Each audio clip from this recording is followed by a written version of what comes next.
গত 30/6 তারিখ ভোলা জেলার কদমউদ্দিন থানায় একটি গণধর্ষণের ঘটনা ঘটে এবং ঘটনার পর ভোলা জেলায় কদমউদ্দিন থানায় একটি মামলা রুজু হয়।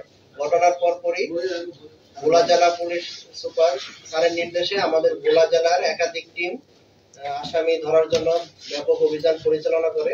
এরই ধারাবাহিকতায় মধ্যরাত 2 ঘটিকার সময় ঘটনার সাথে জড়িত এজাহার নামীয় 2 নং আসামি মোহাম্মদ ফরিদ উদ্দিন কে বোরহানুদ্দিন থানা এলাকা হতে গ্রেফতার করা হয় এবং ঘটনার সাথে জড়িত 1 নং আসামি মোহাম্মদ আলাউদ্দিন তাকে নোয়াখালী জেলার হাতিয়া থানা এলাকা হতে রাত 2 ঘটিকার দিকে গ্রেফতার করা হয়েছে।